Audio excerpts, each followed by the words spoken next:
कानपुर के परेड चौक पर मौजूद ये है चंद्रेश्वर हाता। यहाँ पर तकरीबन 50 से 60 परिवार रहते हैं और 3 जून को सबसे पहले पत्थरबाजी यहीं पर शुरू हुई थी, यहीं पर पत्थर फेंके गए थे। और वजह ये थी कि लोग ऐसा आरोप लगा रहे हैं कि जो दूसरे समुदाय के लोग हैं वो लोग चाहते हैं कि यहाँ पर इस चंद्रेश्वर हाते में रहने वाले लोग यहाँ से चले जाएं। पिछले 3 साल में कानपुर में 2 दंगे हो चुके हैं और दोनों दंगे इसी इलाके से शुरू हुए थे और पत्थरबाजी हुई थी।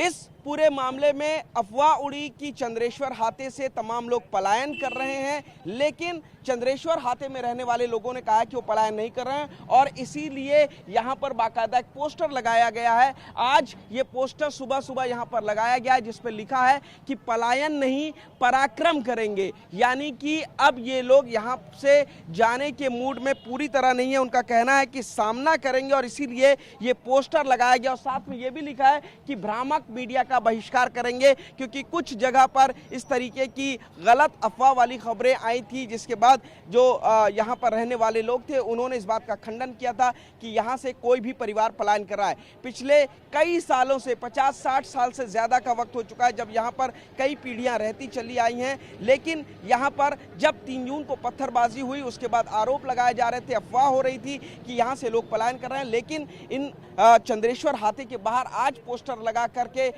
यहाँ पर रहने वाले जो लोग हैं उन्होंने साफ कर दिया कि यहाँ पर किसी भी तरीके का पलायन नहीं हो रहा है, बल्कि वो लोग पराक्रम करेंगे। कानपुर हिंसा में अब तक की एक बड़ी खबर सामने आई है। सूत्रों की माने तो पीएफआई के हिट स्क्वाड के सक्रिय सदस्य भी थे, हाशमी के फैन एसोसिएशन के जुड़े हुए सक्रिय सदस्य। यानी कि जब हाशमी पुलिस की गिरफ्त में आया तो उसके पास से जो दस्तावेज बरामद हुए हैं उनसे यह खुलासा हुआ है कि पीएफआई के हिट स्क्वाड के सदस्य भी थे, सक्रिय सदस्य थे, हाशमी के फैन एसोसिएशन से जुड़े हुए जो सदस्य थे।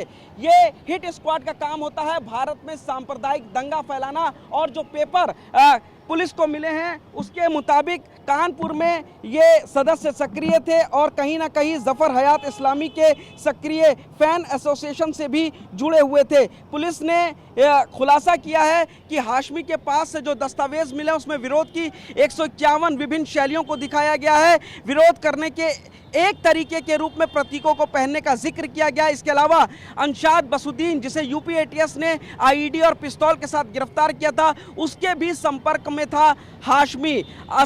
अंसद बसुद्दीन के अकाउंट में पीएफआई के जरिए पैसे आने का पहले ही खुलासा हो चुका है कि मास्क ट्रेडिंग की आड़ में 1 करोड़ रुपए भी शुरुआत में मिलने की बात की गई थी। तो कहीं ना कहीं हवाला ट्रांजैक्शन के जरिए ये सारा पैसा आया और अकाउंट में, और पुलिस ये भी तफ्तीश कर रही है कि क्या इस पैसे का इस्तेमाल इस हिंसा को भड़काने के लिए किया गया था। फिलहाल ये सूत्र बता रहे हैं कि जो कागज, जो दस्तावेज हाशमी से पूछताछ के दौरान पुलिस को मिले हैं उनसे बड़ा खुलासा होता है कि पीएफआई के सक्रिय हिट स्क्वाड के सक्रिय सदस्य थे, हाशमी के फैन एसोसिएशन से जुड़े हुए सदस्य भी, जिनको पुलिस ने गिरफ्तार किया है।